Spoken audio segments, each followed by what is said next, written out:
So good morning, everyone. Thank you so much for investing your time with us this morning on this great topic about our future that is already all around us. And it is worldwide property, high tech, and AVMs.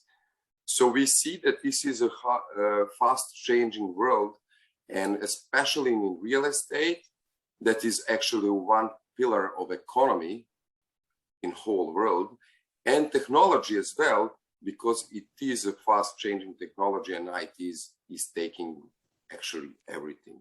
So first, let me introduce myself. My name is Uroš Novković from Data Investment Firm, the biggest domestic valuation company operating with all the banks in Serbia, mostly doing valuation of tangible and intangible assets. We are a worldwide CPD provider for RICS and a domestic provider for Serbia for CPD accredited by the Ministry of Finance. So I'm an IRCS member since 2015, a court expert of economy and finance from 2014 as well, and a licensed valuer, doing seminars, giving speeches, and publishing articles. So it's really my great honor to have these amazing panelists on this topic, and we will be talking about the big trends that we need to keep our eyes on that could directly impact our business and change the way that we actually do our business in valuation. So let me introduce our two great panelists that are here with us today. Andrew Knight, he's currently leading the program to develop, enhance, and gain adoption of RICS data standard.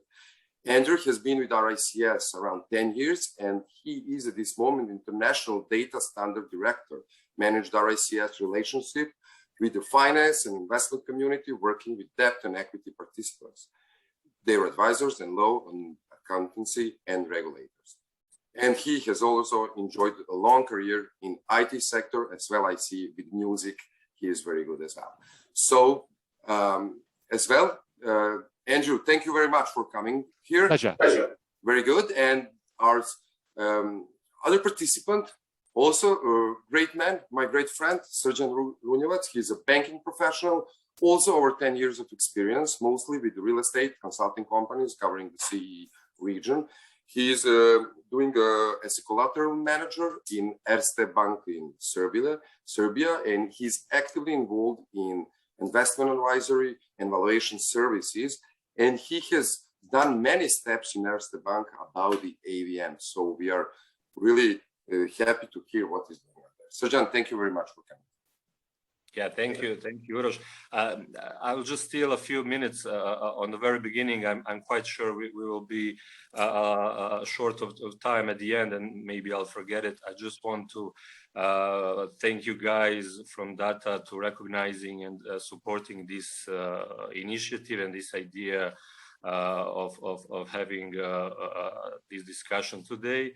And I also want to express my personal gratitude to Mr. Andrew Knight. It's a great pleasure and an honor to host you today and to have you today with us. And I believe that for a lot of people, for the audience, will be an interesting and quite beneficial topic to participate in. And then I hope that you will also find it a little bit interesting from the perspective of the Balkans area. And at the end, and I'll finish with it, I promise, in all the, happenings in RICS recently with the famous report and with the findings, one of the findings having members felt disconnected for the organization. It is a great thing for you today to lead by example, to recognize and support this initiative for the members and for the audience in Serbia and in the region. So again, thank you. And that's it for me. I won't steal any of our time. Don't worry, Thank you, Srđan. it really is a pleasure to help. Thank you very much, Andrew. So here is the format to give you an idea of what to expect from this webinar. First, we'll talk about the technology and real estate industry, RICS standards and regulations in AVM, the role of valuers, AVM types, big data, and at the end, we will have a part of questions and answers. So everyone that has any kind of question and anything that he would be able would be able to ask and talk about. So we will be here to help you out, and do not hesitate to ask anything that you would like to know. So Andrew, the floor is yours. Thank you very much again, and we will enjoy it. I know.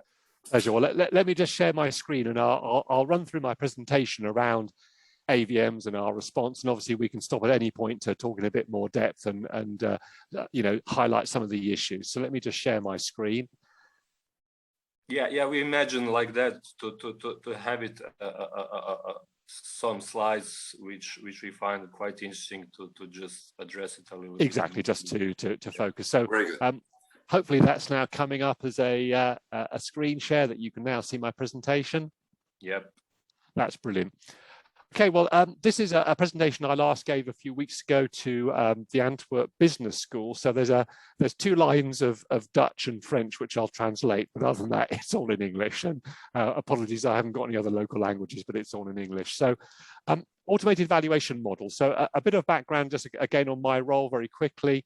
As you say, I lead our work on data standards, but also I have a broader role within our ICS to look at the whole effect of data and technology on the built and natural environment and what that means for the profession and the clients of the profession. And clearly that's a hugely broad issue now with the emergence of so much data and technology which can help innovate and to some extent disrupt the profession, but hopefully disrupt in a good way. So it's a very exciting role. Although I'm based physically in London, it's a global role. So I'm very, very happy to engage with the Balkan region, indeed further my understanding of the landscape of how real estate is being operated and managed and valued, etc. in your part of the world. So just for anybody on the call who perhaps not familiar with our ICS, we are a global body, around 130,000 members. We do set both technical and conduct standards, and we work right across the built and natural environment.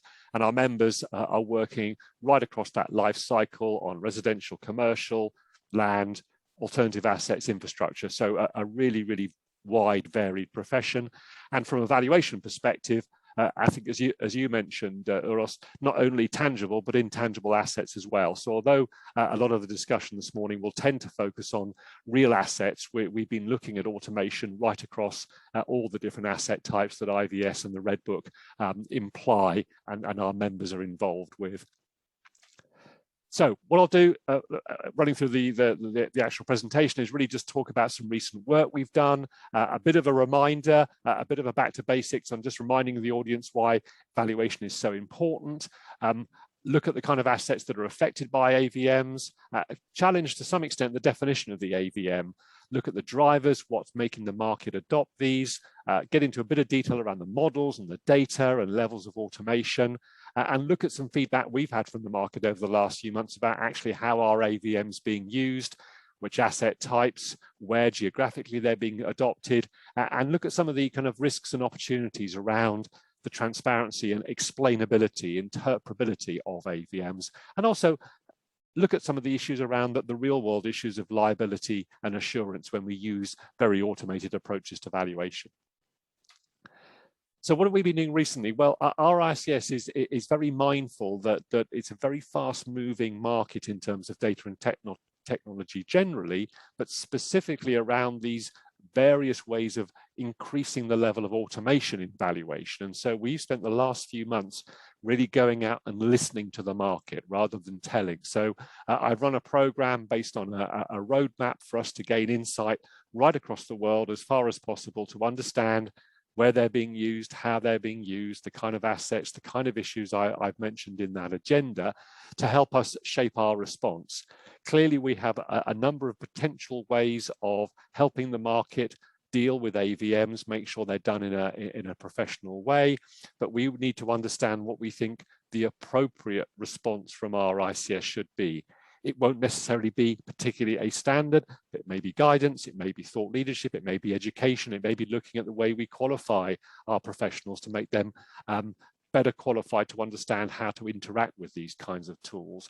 We've done a number of forums. Obviously with COVID, we've done it in a virtual way, but we've talked to participants right across the Americas, UK, continental Europe, Asia Pacific, to help us understand what's being done, and critically not only talking to valuers, but lenders, other financial institutions, other regulators, other clients of valuation, and not just looking at real estate, but also talking to people who are involved in business valuation, intangibles, other areas, plant and machinery, to get as full a picture as possible about what's going on in the marketplace. So this is where there's a couple of lines of Dutch and French there. And as ever, with an audience, I'm probably teaching you, as we say in English, to suck eggs. I'm not sure what the equivalent phrase would be, but it's a phrase where you're saying that actually you're in danger of telling people what they know very well. But it's always worth perhaps reminding people that valuation is incredibly important. It's used in so many areas, in addition to lending, as you can see there. Obviously, from an agency brokerage perspective, a number of areas around financial reporting, capital requirements in terms of risk-weighted assets, obviously investment analysis, taxation by governments, compensation, insurance purposes. So it's just reminding ourselves how important that valuation function is. And then indeed also thinking, well, actually, as a profession, as a valuation professional organization, at RICS, we're there to actually hopefully make sure that the valuation is seen as this independent, standards-led profession. And that it is also important to emphasize that it is this mix of quantitative and qualitative elements, different approaches, different methodologies, complex assets where there's a lot of market and asset specific knowledge required. Knowledge of markets is there. So it's quite an important point, I think, to remind ourselves when we look at automation, that valuation is this very broad spectrum, that there are lots of different approaches required, lots of sector, regional specific knowledge. And also a very important point that valuation is there to reflect the market, not to be a market maker, not to set prices, but to reflect market behavior. If you think of the definition of market value from IVS and the Red Book, it's about willing buyers, plenty of time to sell the property, that sense of a free transaction, reflecting what the market is placing value on for a particular asset.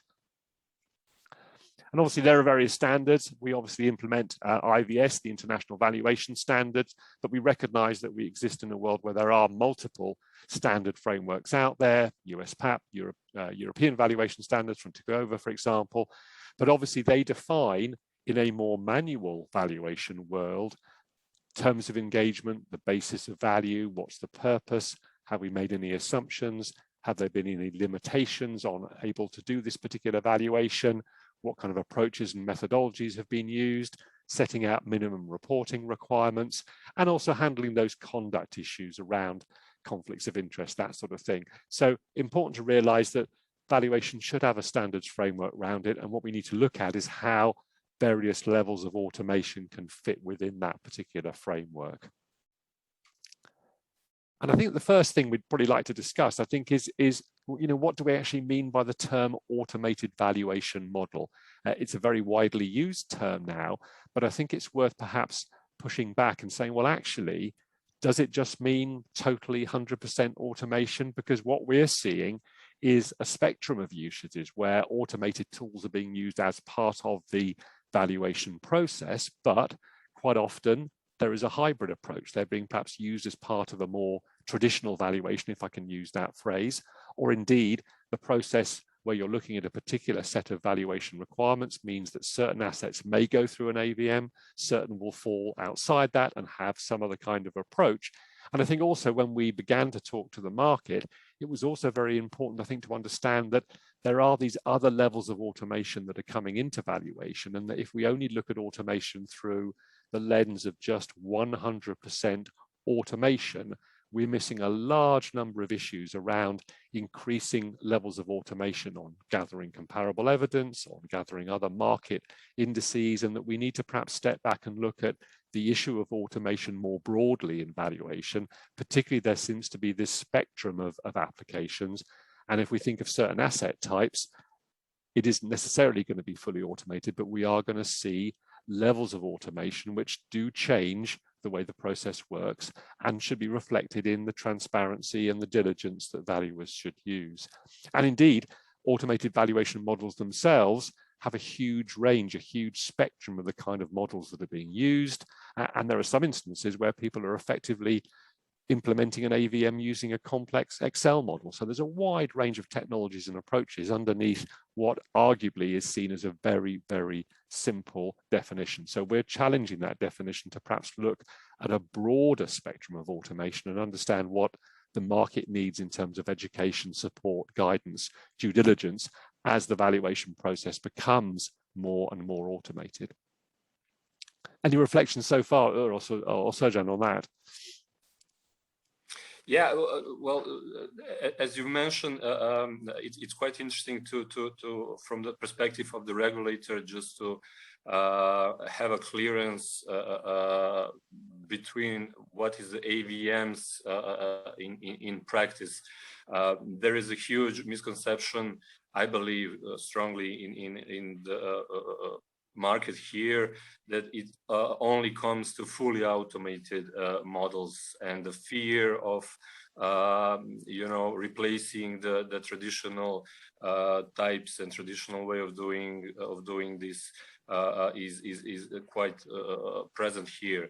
I mean, the biggest issue of this is replacing that physical inspection aspect of the traditional valuation and the gut feeling, which may be also acknowledged as a skill or craft or whatever, that subject feeling on the terrain.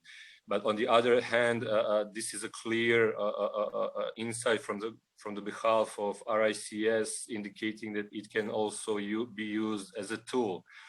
I mean, I will have to emphasize that during the pandemic outbreak, the valuator practice was one of the a few industries or segments, economies, or call it whatever, that hasn't stopped its business for one day. And we take it for granted, but it's because of the technology, majorly. It's because of the majority tools that we are now using, and we are already implementing some kind of the middle, some kind of mixed use way of doing valuations.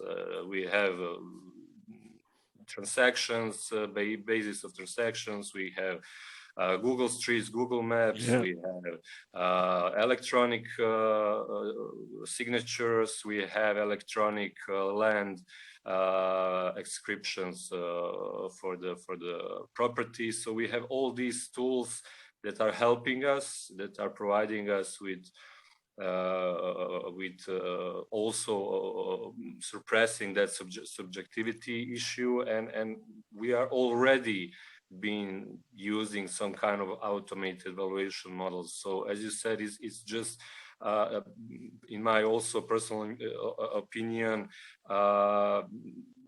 the market readiness, the market trends that it's an issue, and also the biggest issue is, of course, the level of mindset of the valuer, how they will grasp this new trend. So this is a great thing for just to clarify that it can and cannot be also be fully automated, but it can also be a helpful tool. Exactly.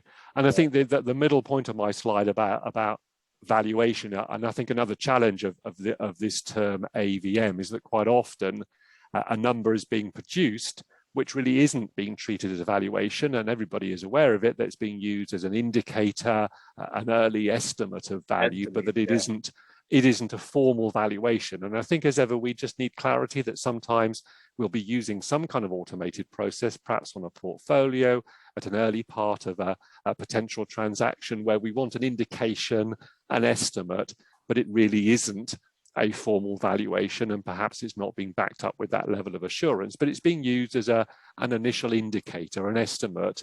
But the danger is that everything gets the word valuation put against it. So that's another thing we need to think, and the market just needs to understand that piece as well. Yeah, I agree. Very good. I will just add one thing that I just remembered when I was reading your slide, a complex Excel discount cash flow, DCF. It reminds me that how I did it 15 years ago with my father when we were doing the business valuations. We were doing all of that, like internal rate of return, for example, by foot with calculator, paper, and pen. It was all crazy because I'm just saying this because now we can do that in 1 minute. Yeah. And earlier we were doing that for 1 hour, actually, yes. by foot. And if you messed up with only one number, you need to do that by foot all again. And here you just, in Excel, you take one column, you just change block and number and all done. So Indeed. it is already automated a lot. So all those steps are connected in these AVMs. Indeed. So this is for sure good.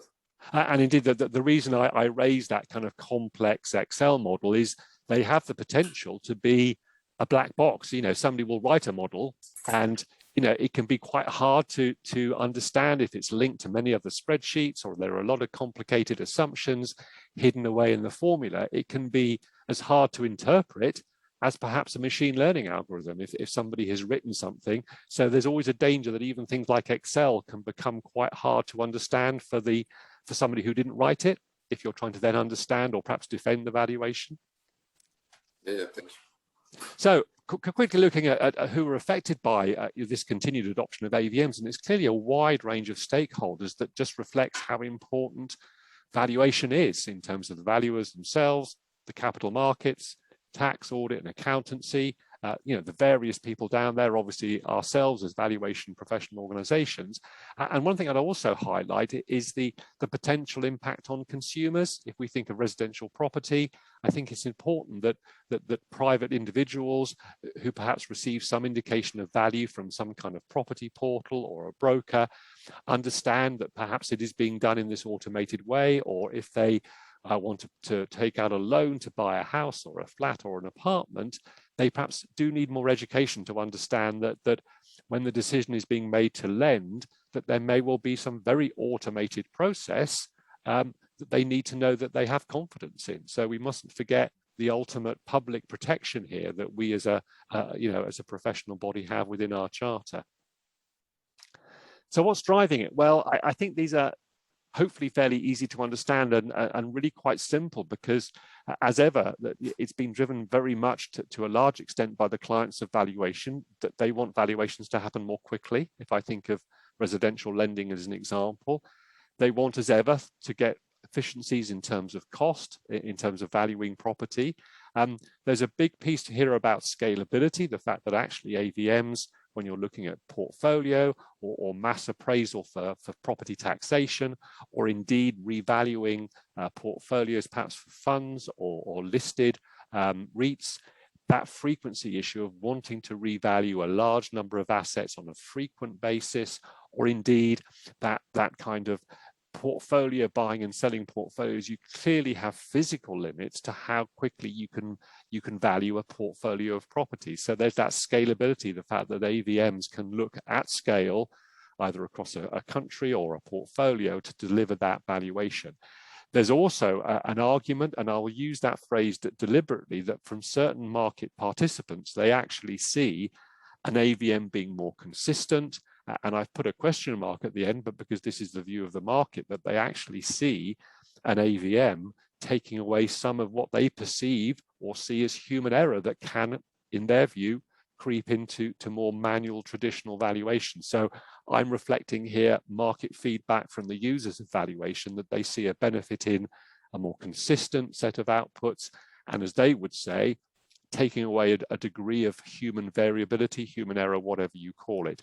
And also back to this hybrid approach, that quite often they're using it as a valuable second opinion, checksum, another valuation input to the process that may not drive the final number entirely, but the AVM is a useful additional input to the valuation process. So I don't know whether you're seeing similar kind of behaviors from the market in terms of why they're driving the adoption, why they're keen, and why they like AVMs as part of the way of producing valuations. I'm positive this is, yes, sir, please. Sorry, I'll after you. No, I'm positive about everything, because that is for sure, and that is the future: speed, cost, scalability. consistency and eliminating human error. That is the main goal, actually. Indeed. Especially when you're doing a mass appraisal or portfolios and everything, you will be able with the AVM to do that in one day or a few hours. Yeah, and it is reliable, actually, because it is consistent. Yeah, and although you mentioned obviously the need for physical inspection, which I'm sure we'll talk about later, is a key thing. I think with things like COVID, that's driven once again the fact that if you couldn't do a physical inspection, you needed another methodology. You needed to at least be able to produce the valuation. Sergeant, your thoughts? Yeah, it's again from the perspective. I like this discussion because we have a regulatory side on one hand, we have a business side on one hand, and we have a bank as also a stakeholder in the whole business. The fact is that it's all about the speed. It's all about time. That's really the basic fact that from the perspective of bank. The time is the only thing that it's up to now, because banks are under huge obviously affections from behind of fintechs and from behind of the variety of new ways of dealing with clients and clients' needs. We have new businesses, new industries that we have to take care of and to understand, and it all comes to time. It all comes to productivity versus the risks of that productivity. The cost, yes, the cost is always an issue, and from the banking perspective as well. But in between those, the speed is really, as you mentioned here, the number one. The errors, the pros and cons, we can talk about it in a whole another way. So recently I posted one fact from Zillow, because it became all trendy again, because they are going slightly out of the business, unable to predict the prices in the future. But what happened in 2016 is that the owner of Zillow made a mistake. Its automated valuation model made a 40% mistake for the estimate of its own house, which was sold for 40% less.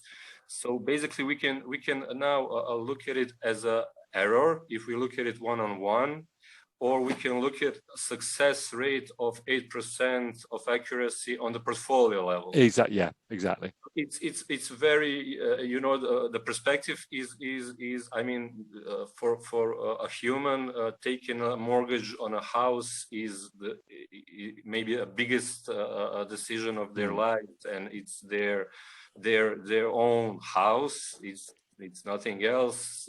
But for the bank industry, it's also something that needs to be considered on a strategic level, how that value will develop, what the triggers could be on the market that could affect that portfolio. So in overall, it is a little bit also on ethical and side and how to look at the error. Is the error success, or the error is error? And consistency, yes, I really do believe that having as much data as possible to exclude the subjectivity and to be consistent in your reports is something of great use. So simply.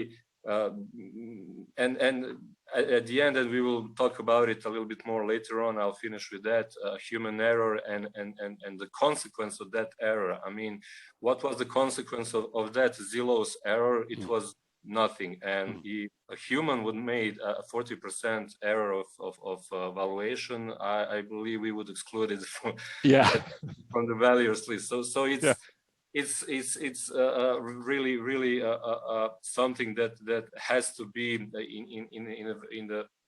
in a time, something that need to be leveled up and need to be discussed more detail. So that's for me. Indeed. Well, let's move on and talk about a couple of other issues. One of which is the real kind of variability or once again kind of spectrum we see of the different kinds of models that are used within AVMs. And I use a phrase that I hope translates this concept of a white box through to a black box. I do some work with a university in the UK looking at the overall governance of algorithms and AI and machine learning, and they work very strongly with this idea of a white box where it's very easy to look inside it and see how that model is working, see what sensitivities there are, the kind of data that's being used, the decisions the algorithm is making, akin to a very simple spreadsheet. And then at the other extreme, you have these so-called black boxes. Think of perhaps a neural network at that very, very extreme spectrum of artificial intelligence, where it's very hard to understand how that algorithm or set of algorithms is coming to its conclusion. You can put the input, you can see the output, but it's very hard to see in that black box. And there is a real spectrum within that. And so what you do see is a huge variation, which I think is a challenge for the market, in the types of model that are being used. Some arguably are not really AI or machine learning, they're traditional regression modeling, perhaps multi-level regression modeling, but that's been used to look at big data for decades in terms of statistical modeling and looking for correlation and drivers of particular characteristics. Many of them are hedonic in the sense that they look at a cluster of attributes for a property to say, well, actually, if we look at those attributes, they will have clear linkage to the value. So there is a danger sometimes of what I call fake AI, where really it's not artificial intelligence. There's nothing wrong with that, but it's really just traditional statistical models to look at what a property might be worth. Some use machine learning, some do use neural networks now, and some are purely designed to work at portfolio level. It's interesting that point you make, Serjan, about the 40% error. One of the things the market needs to understand is that certain AVMs will only give a confident number for the portfolio as a whole. And if you drill down to a particular asset within the portfolio, the AVM will have a wide variation. And so the efficacy, the performance is only really at portfolio level. And if you drill down, because of the statistical methods that are used, as you say, that the whole portfolio may be plus or minus 5%, but you look at individual assets and some will be much, much wider than that in terms of their accuracy. So it's understanding what the AVM has been designed to do. And also, it's important to highlight that actually these models, they have to be calibrated, they must be back tested, that they have to have a link to the real world. So there's a lot of governance around how these models should be designed and built and then operated. And also in some of the more complex AVMs, you actually have models in plural. You have the model itself, you have control models, you have models that are used to calculate the confidence. So there's quite a lot of complexity in these models, which obviously makes the due diligence pass really, really quite hard. I think also moving on to perhaps where we can have a bit of discussion here is that, in my view, whatever your model, however clever that model is, if you don't have good quality data, you will have poor outputs. It's a very famous phrase of garbage in, garbage out, but really the key to the ability for AVMs to perform, both in terms of particular asset types or particular countries and regions, is how good is the data? And there are various attributes there that we can discuss, but really so much of this discussion has to focus on the availability, the quality of data. Will it support algorithms that can then draw sensible conclusions from it? Yeah, well, if I may interrupt a little bit, this is I believe one of the slides that addresses the key issue, as you mentioned, the data. I mean, for agency brokerage, it was an old saying: location. Yeah. Nowadays, it's data quality of data and data. So I really agree on the fact that the quality is of the most importance and the basis of any model, of any evaluation, of any, and its transparency as well. The market transparency is also there that sometimes make it a little bit harder, but then again there's an evaluator there to overcome challenges and issues.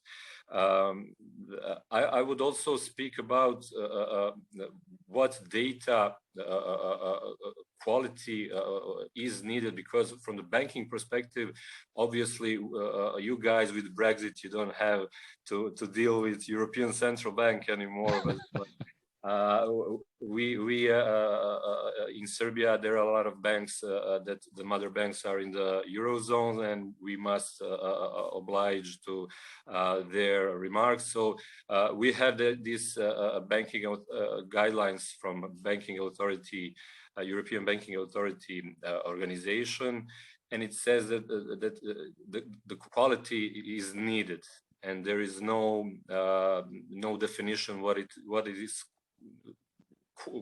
Quality data. What is it? Is it measured from the end of the results? So if it gives me an accuracy, the data is good. The quality in regards of eliminating any of inconsistencies or any subjectivities in every terms, in discriminatory terms, whatever, regulatory terms. We don't know what amount of data is possible and is a minimum. For example, I mean, we have these standards for statistical models from European valuation authorities, and they give a lot of information as well. But it's also about the who is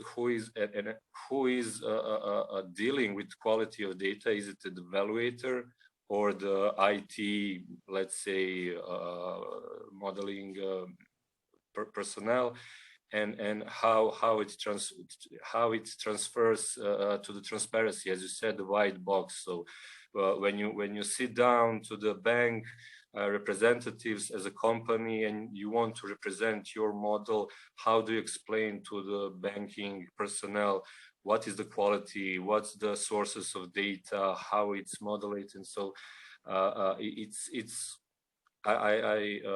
do agree on that one. It's on a market-to-market base. It's a whole lot of differences. And European Banking Authority did made it such such definition to not to define it strictly, but on the other hand, I also believe that it can be a source of misguidance, misleading the person involved of what is the quality and what is the end result of the data, of the model. Sorry. So this one is the topic of most importance, I believe, not to spend the oxygen too much on pros and cons, but to discuss as much as possible about these sides. And also when you emphasize here governance, ownership, and ethics, it's a huge thing, and especially now when we have ESG concepts as a buzzword nowadays, but really we do need to have this social and this transparency ethics as much as possible brought up. We do overlook the fact that real estate industry is one of the industry with the highest level of money laundering and etc. So all these things needs to be addressed and defined as much as possible. And at the last thing, I would just make some perspective also on checking the quality of the AVM is who is the one that will, the 4I principle, or call it whatever you want. Is there any regulatory body that will oversee that model and say that's a good quality model with good quality data, good amount calibration, whatever? So those contexts behind the models is really the one that we should focus more often. Indeed. Any thoughts, yours, before I move on? Yeah, I will just add that we just realized actually that it's all about data actually. So the data is a new oil, and who has the best data? He's actually a new Saudi Arabia. Let me say like that. So it is really for sure. I'm really curious about the liability and that professional indemnity or responsibility about that, because, for example, me as a valuer, I'm participating in doing that, the digital transformation for AVMs, because I just realized that it is used already. Either is that Zillow and USA, either it's European Union, either is that Spain, for example, or any other place. We just realized that at the end, because all those firms that are participating in doing those AVMs, it is like half IT company, half of other. It is a good connection between those two. And then we see that at the end, they come up with a result. And who is responsible? For example, I'm doing that AVM now, and the bank is going to use it. And what do we see?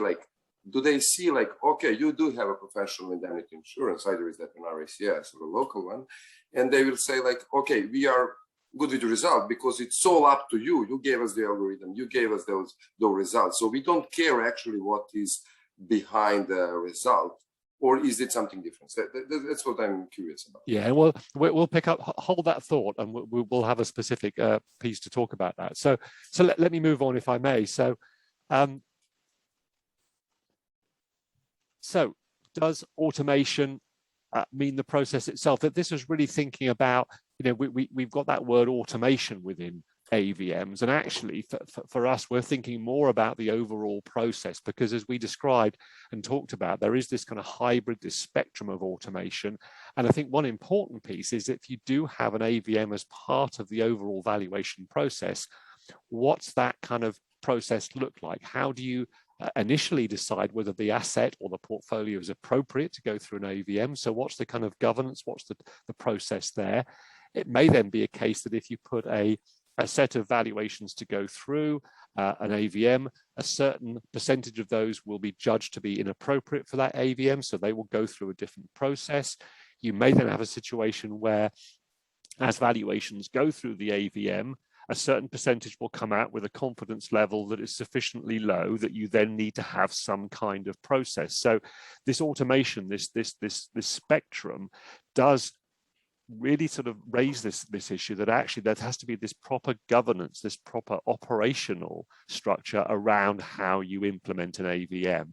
And then how do you implement these hybrid processes? The fact that a certain number of valuations will come out of the AVM with low confidence, so you'll need perhaps to do, as we say, a drive-by or a desktop valuation to support the final output, or indeed there may be edge cases that come out where actually the asset needs what we would call a traditional manual valuation. Somebody has to get in their car and drive and go and see the asset, because the AVM is being honest and saying, no, I cannot predict that value with the relevant degree of accuracy. So I think a lot of questions around what does that process look like, given the degree of automation, how do we manage that process moving forward? If we then look based on the feedback about how they're already being used, and hopefully none of this will be news to people, but this is the kind of feedback we had around where they were being used. Obviously, a big use case is for this lending, this residential, particularly origination and remortgaging, as quality assurance, as that kind of second opinion. From the capital market perspective, looking at portfolio level activity, loan books, calculating risk-weighted assets, looking at packages of non-performing loans, real estate owned, where a financial institution has ended up owning the assets. For some purposes around IFRS 9, looking at impairments on loans, obviously for brokerage and marketing, which we've talked about, that taxation-based mass approval for governments. We've mentioned Zillow, the iBuyer piece, that iBuyer business model, although I read a few days ago they've pulled back from that in terms of shutting that business unit down, but I'm sure that kind of iBuyer type model will continue in some form. Net asset valuations for funds, so a really wide range where AVMs are already being used in certain jurisdictions. And if we look at asset types, perhaps going back to that data point, it might be an obvious point to make, but to get data sets of a sufficient size to support an AVM, you do need homogeneous, similar assets, which are hopefully reasonably widely traded to give you that price discovery information, that information around actually what prices are being paid, either asking prices, real transactional prices. And clearly it is widely used for residential. What tends to happen is that you will have these higher value or unusual properties excluded. There are challenges depending in different jurisdictions around certain kinds of uses for residential property, whether they're being used as buy to rent for rental rather than home ownership. What's tending to happen is that lenders will be looking at their risk appetite for using an AVM. And so they will say, well, look, depending on the affordability calculations for that customer and depending on the loan to value, they will say use an AVM up to say, I don't know, 50, 60% LTV, depending on their market. So what we're seeing is lenders using AVMs much more widely, but doing it within a risk framework of understanding where they're comfortable to say, yes, we'll use an AVM. We won't have a physical valuation, a physical inspection, but we will set limits where we're prepared to move to in terms of that loan to value, the affordability calculations in terms of the borrower. And clearly a long-standing use case has been these mass appraisals for government taxations. We are seeing it in other asset types, but it is critically about the data. You need the data. So for example, if we think of commercial real estate, very different in terms of much more heterogeneous, different, more thinly traded, data less available in terms of data around leases and other attributes. And obviously as income producing assets, as you know, the valuation process is very difficult, very different rather. You're looking at issues around tenant covenant strength. You're looking at issues around the shape of the leases in terms of break clauses and rent reviews. So a much, much different landscape where we are seeing degrees of automation, perhaps not fully automated, although we are seeing in certain jurisdictions, AVMs at a portfolio level. Once again, back to that comment where it'll work at the portfolio, but if you drill down to subsectors or individual assets, you'll get a really wide range. So we are seeing it. We are seeing people using it on other asset types. It's not as mature as it is in residential property, but we are seeing it on land, in business valuation, on brands and intangibles, plant and machinery, but at a much smaller level than residential. But it is happening. And it's back to that spectrum where it's not 100%, but it's being used to generate inputs to help the process. And arguably, there are some bigger issues. I know you mentioned about data being the new oil. I would sometimes disagree with that because actually oil flows around as a fungible good very easily. Data still doesn't flow very well, particularly commercial real estate data. It's hidden, it's behind confidentiality. It doesn't flow like oil yet. It has a value like oil, but it doesn't flow. Especially in Serbia. But in European Union, it's much better situation. A better, yeah. Yeah, I would also just address a few issues on this slide. Of course, data as well. It's not running, but you can say that in terms of calculating indices and rental values and comparable evidence, you see the role of the valuer is strictly needed. I would emphasize that because it's you know, something that is an issue, and a lot of are afraid of how it's going to be developed. And I also agree that in more undeveloped countries or developing countries, call it whatever, the commercial properties will be something on a slightly lower pace of development rather than apartments. But you know, it's important to discuss it. It's important to make some first steps, pioneering steps, whatever you want to say, but it is, and at the end, it's also the market drivers. The banking industry are among the biggest market drivers of the changes, and there are also let me say an increasing pressure on valuers, not only to provide the value but advice and some statistical analysis on the predictions, on the predictability. I mentioned the Zillow running out of the business because of the incapability of predicting the prices, being a market that is really alive, let me say. Yeah. It's not over time, it's not easy to predict some trends. And when you are predicting, and I also see it as a danger from the investors, clients, and everybody, tell me what can I expect in the future. By predicting something, it may be more philosophical now issue, but okay, you are already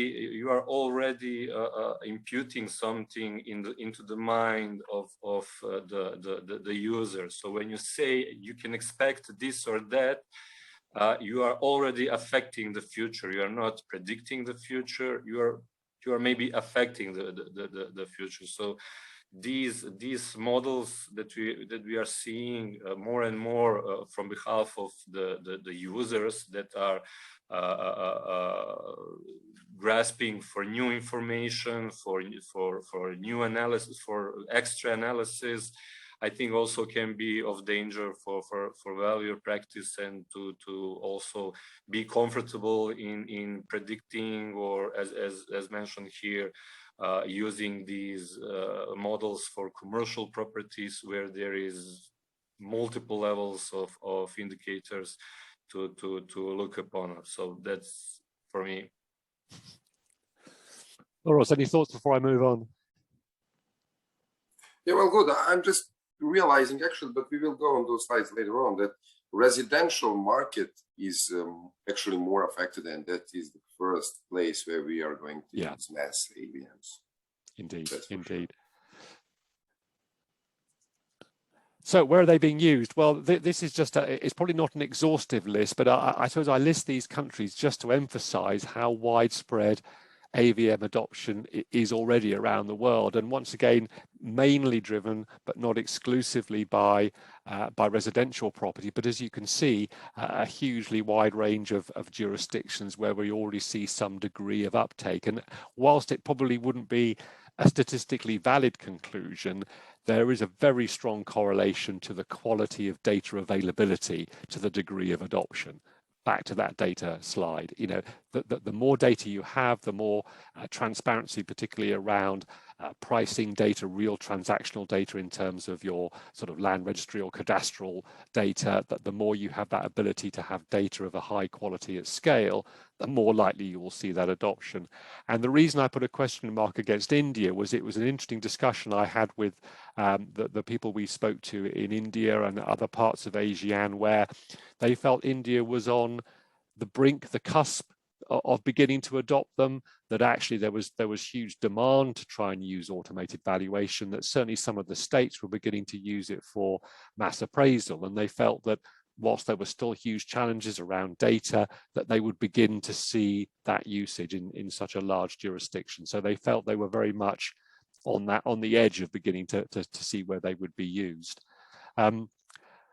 We've talked, and I've alluded to this kind of idea of explainability and transparency and sort of white box and black box. And I think it's interesting here to sort of almost begin to talk about what standards could be set, because I think that the challenge here is not necessarily particularly setting standards on really technical issues, but really just saying, a bit like the Red Book talks about transparency and record keeping, it's about, well, actually, how transparent, how can you defend ultimately a particular automated approach? And it's about all the old-fashioned things that we see in things like the Red Book. It's actually, can you explain how you came to your number?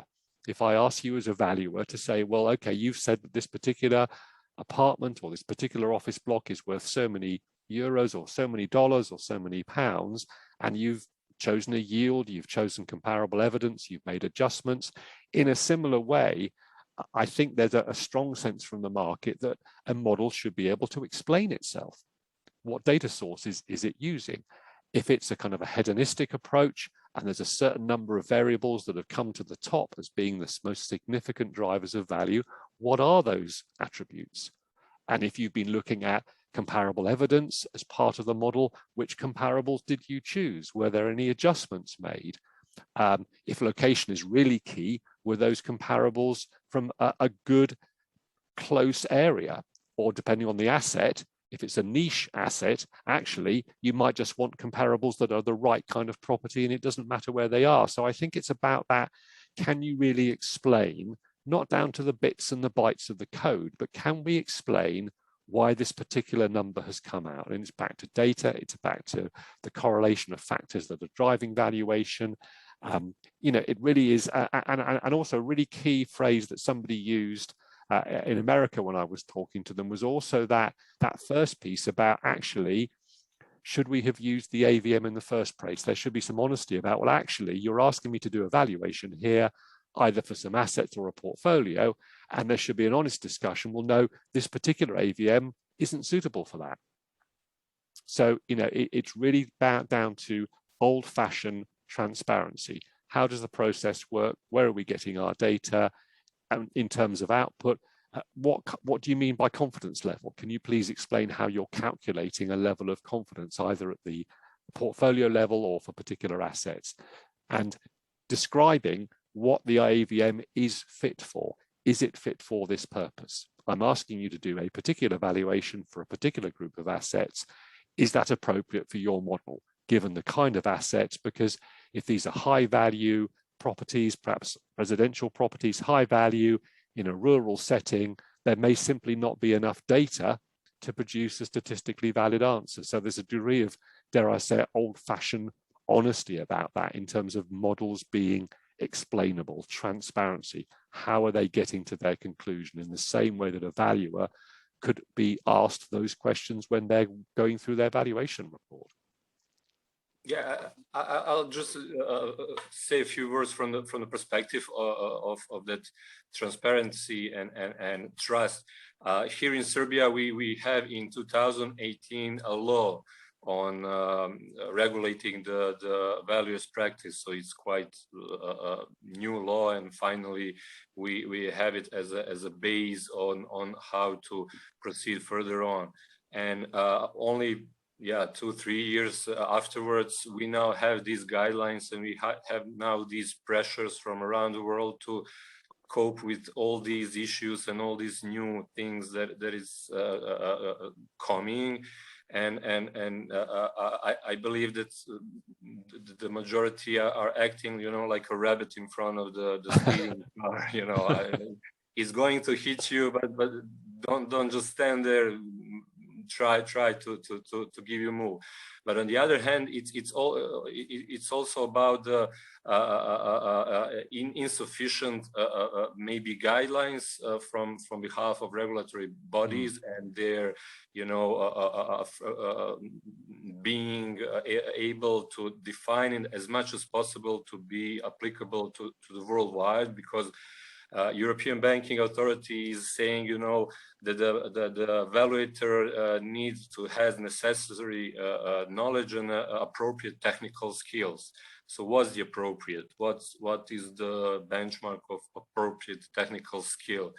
And it's related to what you said, to be able to explain what you are seeing, you know. So if you cannot explain your model, if you cannot explain the data and the context behind it, I believe something then is wrong. And also from the other side, from the banking perspective, when you are listening to somebody, you'll say, okay, you will put your stamp on it.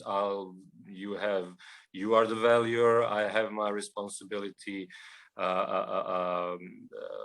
not taken into account, and there can be a serious issue on the market. So I believe that slowly, you know, new relations and from the valuers and all other stakeholders needs to establish in much higher level. So in terms of explaining this thing to the market players. Indeed. In fact, Euros, you mentioned, I'll move forward to the next slide, because we've already talked about this sense of the issues around liability insurance, which I think flow naturally from this issue of explainability, because we do need to understand whether the output of an AVM is being produced within a standards framework. Is it being signed off by, a firm and a valuer? And I think the insurance industry, who are providing all the indemnity cover, need to understand, if they are going to extend assurance and liability, that they need to understand as well as a stakeholder how these models are working, not down to the bits and the bytes, but understanding that they've done a degree of due diligence. And ultimately, back to this sense of explainability, can an AVM be defended in a court of law if an assignment causes damage and there was a duty of care? Can it be defended in that way? And I think, as we alluded a bit earlier in this conversation, where does this risk sit? Obviously, there's the valuer, but there's the AVM provider. The client is obviously taking on a degree of risk when they use any kind of valuation for a significant purpose. And is it a mix? Do we need to reevaluate when we are using an AVM provider as a valuation firm? Should there be some shared understanding of the assurance? I know are probably going to be off Microsoft's Christmas card list, but I'm sure if you use Excel, there's probably no liability for using Excel for purposes like this. So you probably couldn't go back to Microsoft and say, look, this very complicated DCF hasn't worked. Can I have some money, please?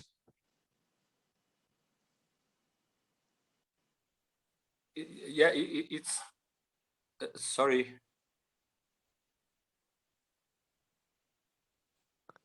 Is something. You're good. We hear you. Yeah, we can hear you, Sergeant.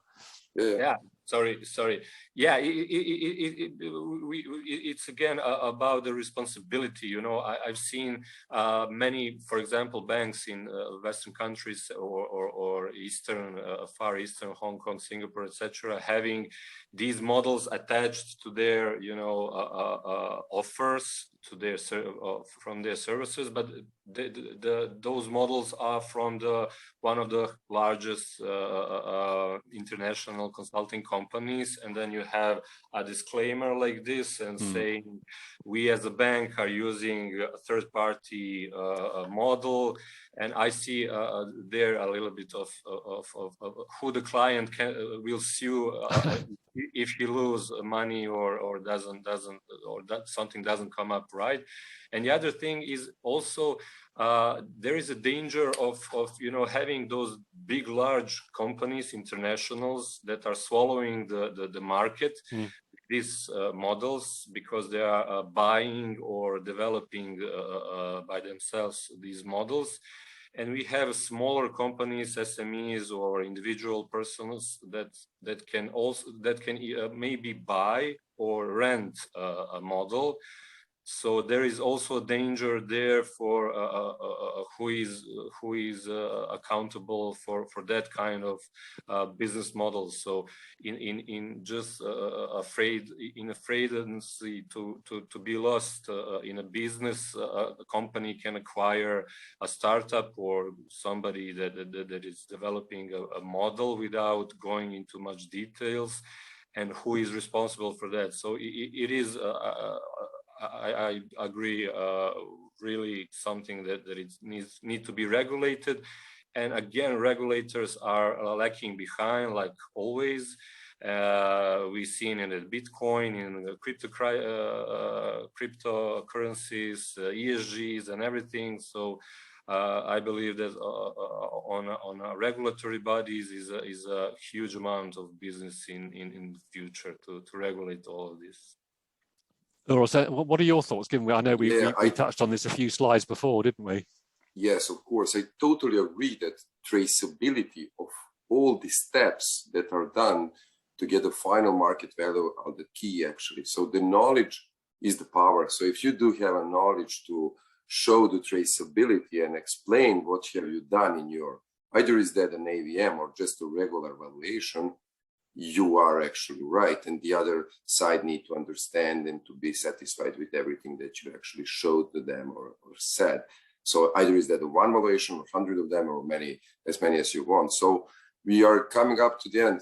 Data is important and knowledge as well is important. So those two together are giving this AVM actually how to be done. So I'm totally agreed with everything, and I'm really satisfied that I just see that something that we come up that would be interesting here and that will help us out. Either is that time or to lower the cost. For example, I have family in Spain and they are using those AVMs a lot. For example, if they are looking to see what is the price of one apartment that they would like to sell or buy, there is a biggest valuation company that actually bought some firms in Germany, Netherlands, and they are actually widening their range of operation. It's called Tinsa, and they do that. Those small AVMs that are done like for 3 minutes, not more than that, and you're getting that on the mail right away, and it costs like from 8 to 13, 14 euros, for example. And you can see actually inside, they gave you the data about the comparables. They gave you the radius, how far is that, and what is it all about. And then, for example, they have like, that I really like, the data about how old is the building that we actually don't have in Serbia. And we were thinking about that to make something on that, because it has like certain ages of buildings, or actually certain ways of buildings that are built has their own structure. So we are able to find and to know how old is it. So we are thinking to make the database for that as well. And then I was really satisfied when I saw that, because they are thinking something on different way than we hear. For example, in Serbia, guys are saying like, they are not actually understanding what is the purpose of valor actually, because valor here at the very beginning can save you a lot of money and help you out about the most important thing that you are actually buying in your lives. And you are buying that maybe once a time a year, or maybe not more than few, or definitely not several times. So we are saying that valuation can save you a lot of headache, and it can lower the price of the rent or the thing that you are buying actually. So at the very beginning, they used to see how much is worth, what is actually sold over there. And here in Serbia, we do have those data. So we'll talk about that later. And actually, I have prepared a small demo actually to show you, because I'm actually in my firm, and my firm is actually doing that AVMs and preparing all the steps for the final, let me see, countdown, or actually 100% AVM. And at this moment, we do have like 30, 40, or 50 of them. So I'll show you that later. But I'm saying that it's all about the knowledge and data collected all together. We'll talk about it later. Well, let me just a last couple of slides for me before we go into more general kind of question and answers. So just a couple of slides to sort of throw some sort of risks and opportunities and innovation points out there. Clearly, there's a risk if we use these AVMs where the data and the models aren't mature enough. You know, we need to be careful there. The sense of actually treating the output as a valuation, when really it's an early estimate at some part of a process. It's not really a valuation. As you know, as valuation professionals, you need to understand the purpose of your valuation. So there's a danger where you use the output for a different purpose, given the kind of assumptions you have. Looking at individual assets when the model only works for a portfolio, a danger of selection bias if your data set is too narrow, if perhaps it's an internal data set where you just have a certain part of the market which isn't representative. We've also talked through, and I think you alluded to it, this difficulty of, will models work when there's market disruption, volatility?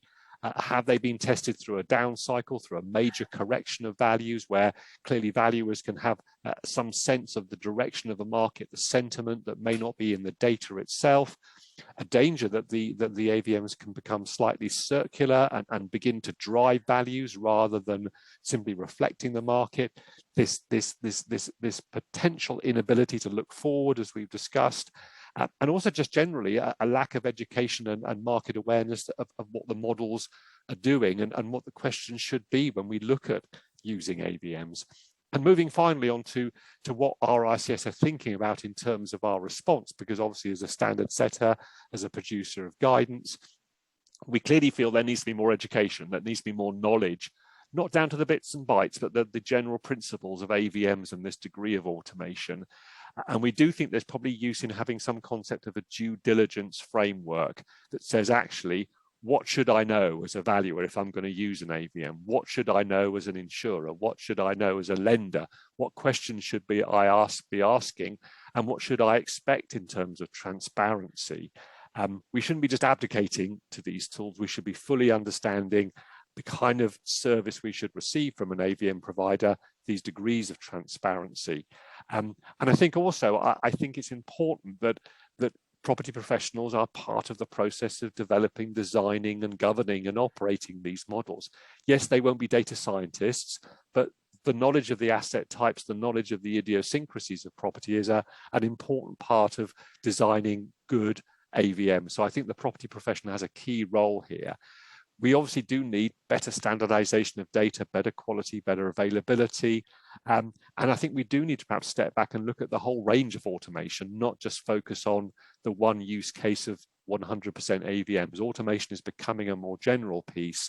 So therefore, I think it's important we look at automation in the round. And as we've also mentioned earlier, this incredibly important piece now about ESG metrics, that we need more ESG data to go into the valuation process, not just because of automation, but because it's so important now to understand that link between ESG credentials and value.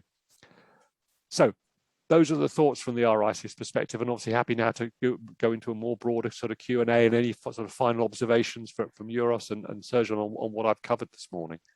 Yeah, I'll not use much time. I'll leave it to the audience for the questions. I'll just wrap up from my side that the role of the valuer is not going to be replaced anytime sooner, and I strongly believe never, because we have some new areas that we need humans, such as ESG metrics and ESG aspects that a machine cannot absorb or learn how to cope with that. So we have to have in mind what is the you know, what's all behind it, and also for the matter of irreplaceability of the valuer also goes to you know, defining and keep tracking on the market and defining what's good and what's bad in it. And you know, the role of the valuer also is on taking responsibility. Some of us are aware of the cladding issue in Britain, and there's 0 reports. I mean, it's a huge, for my behalf, surprise how the valuers cope with that one, and that's something that is worth mentioning. What is the role of the valuer? So it's not all in numbers, it's not all in algorithms.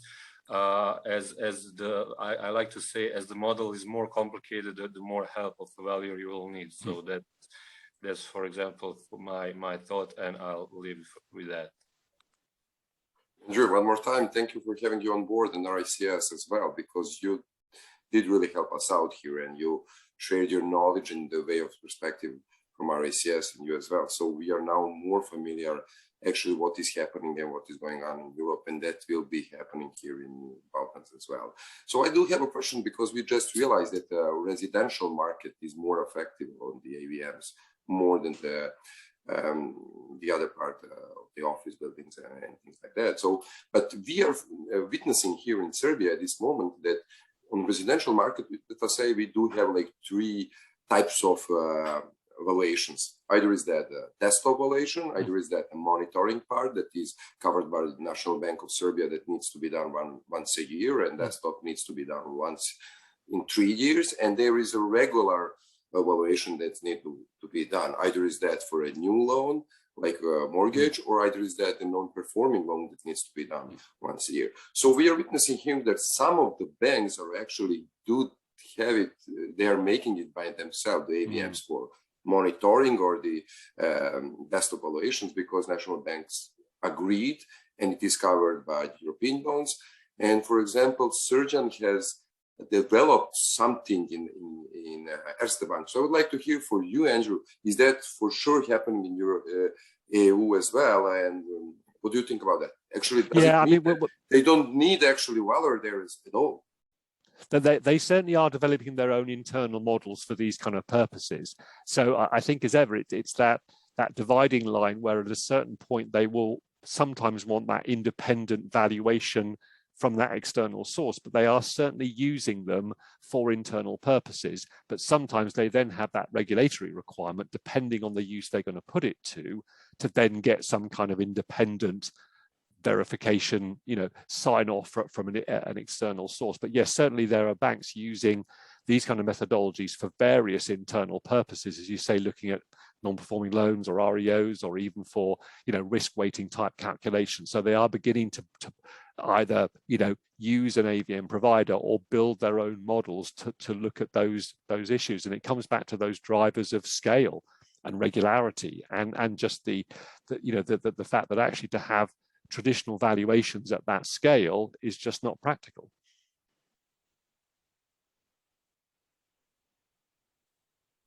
Okay, I do have one question question for you. That, for example, for your way of perspective in RACS, what are the typical inputs in a model for AVM? So we are familiar that there are many different AVM types. But for example, either that if you're doing the hedonic model, so we need to have those. Either is that square meters, either is that location, the age of the building, the floor, the material that is used, or of course, it is so wide range. For example, it is like a statistics, like as much data you put inside, you're getting the better price. And the bigger is the model, it is a difference. Do you have 10 valuations of 100 or 1,000? The better. It's an interesting question, and it's funny. I was talking to some people in the US, and they were almost observing that if you look particularly at that residential property use case, is that they still seem to see the traditional top 5 or 6 value drivers being the most important in terms of obviously locational factor, which drives the kind of comparables, but it's how big, how many rooms, the condition.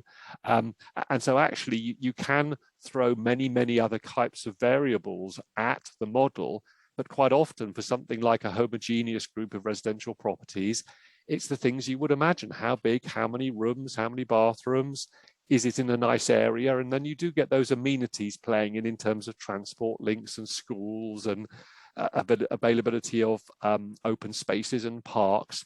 And certainly in the UK, we saw a shift because of COVID to wanting that extra bedroom for a home office, having an outside space. So we saw market behavior driving some of the changes. But there is a danger, I think, sometimes that if you throw lots and lots of data points at a model, it doesn't necessarily improve its efficacy. But there are some proxy data points that people are using, like crime rates, for example, which once again are giving a sense of the quality of the area. But actually, ironically enough, the things that people put value on are relatively straightforward for residential property. And I say this was an American, quite long-standing group using AVMs that said, well, actually, yes, you still need a good model and a good data feed, but the kind of drivers of value are still quite kind of traditional.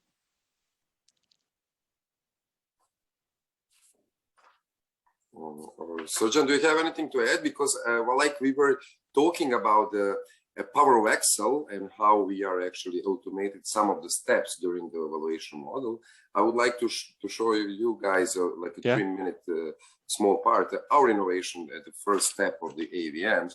So I will actually now share my screen with you guys. Let me see just a second. Share screen. Here it is. Okay. So here I will go in our database assessment base that we are using on a daily basis. And in this database assessment database, we do have around 300,000 real estates. So here, and inside we do have the registered prices that have been done in earlier period. Here we do have a National Bank of Serbia valuations that are collected as well from them, and we do have our own assessments that are done by ourselves. So by entering the database, we can search the specific real estate and we can get information on the average price at the micro location that is the subject of interest. So we can search by the location, country, cadastre, the type of real estate, date of realized transaction or assessment, distance of the real estate, like a radius from a certain location, price per square meter, and unit rentals price. And we have made an algorithm during our regular process of residential market because it's more often used. We have a better, let me say, a database, but as well we do have inside all the commercial things that we are done. So we are easy to move on and to see the first part of the step in to see like what would be the market price around, because as you remember during the process of the valuation doing by foot, actually you need to go on internet and you need to look up on the data, and that is actually maybe 1 hour, maybe 3 hours. It all depends what are you doing it. And here I will show like in 1 minute how we are doing it. So in this example, we will take for example, Belgrade municipality, because it is like the central location. So by entering the first few letters here and the city that we are going to choose, and then we have to like by the date, for example, the last whole year. And then because it would be really a lot of real estate here, I will put the square meters for let me say 75 to 90, for example, and then we can look upon the market value, the value per square meter. If it is not, for example, we will here use the type of the real estate, so we can use any. I will take an apartment actually for this case because we were talking about the residential. So I will look for the choose. So we have 106 real estate in last year in the municipality of Vračar that we gathered here in less than a few seconds. So they are all here in this table. And as you see, there are certain columns up here that are saying like what is the number, the ID that is for his own ID for it. Then we have a cadastre, the county, the address, coordinates that are on Google Maps collected. I'll show you that later, the type of it. So it might be just an apartment, or it might be an apartment and a garage. So we have a square meters here, that because we have put it from 75 to 90 square meters, then we have a market value, price per square meter. Somewhere we might have the rental price because it is a real estate type of apartment. There is no such data here. But yeah, for example, we do have one data here on that one. It's the National Bank of Serbia data, for example, and we look up on that. And then we have a source, either is that the data investment source, that our assessment that is done, National Bank of Serbia assessment, or registered price that had happened in the period. So here we have I don't know, do you guys see, but there is a date of transaction or date when that was happened here. As well, we can see all these data on a better view on the map. So I'll go real quick on the map. So you will see on the municipality Vračar here on our data.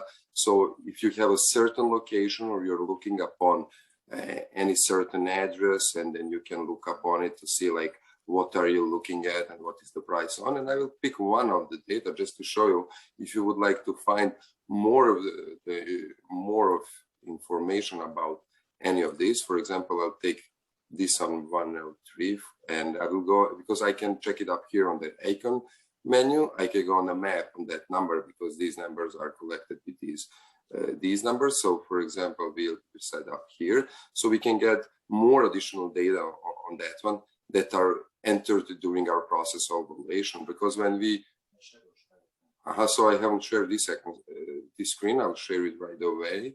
Okay, you guys see it? Yeah, basically okay. Yeah, we are good. So you can check upon all the pictures about it. You can check it up here as well on either easier way to see what is all around. Is it good enough? We have a database. What were the papers that were used here inside? And you see, like for this valuation, it was used like a register, cadastre title deed, for example, and then we have a contract for it as well. So we can fast find it out here and look upon it, like if we are interested in some of those data.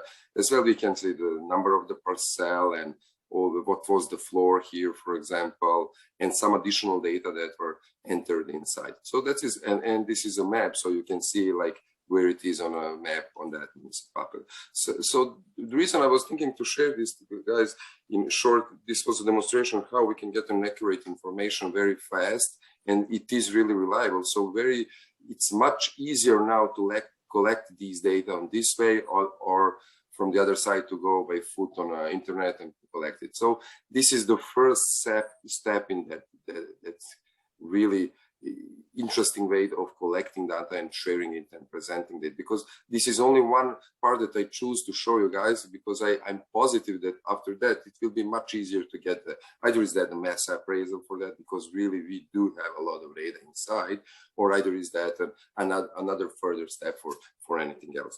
So I would bother not you anymore with this one. I will put the screen off. How should I do that now? You gave quite a detailed answer to the previous question. Yeah.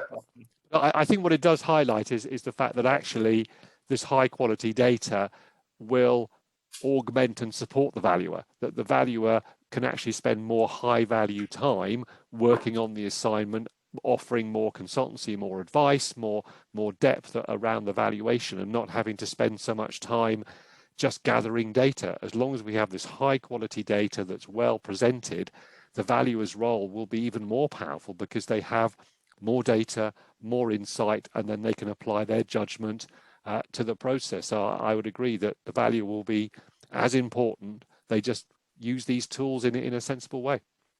And I'll just wrap it up from my side. In Serbia, and I believe I'm speaking for the region as well, we do lack valuers in particular niches, property niches, you know, whether that be you know, sustainable buildings, energy buildings, hydropower plants, whatever. So the role of the model will not be changed. The valuer will be there still. Maybe if this is not that someone is not comfortable with, they can relocate their knowledge to those niches and to grasp a little bit of that market, because we really do a lack of valuers in that side. So apartments, okay, but there are still a lot of there to evaluate. So that's for me.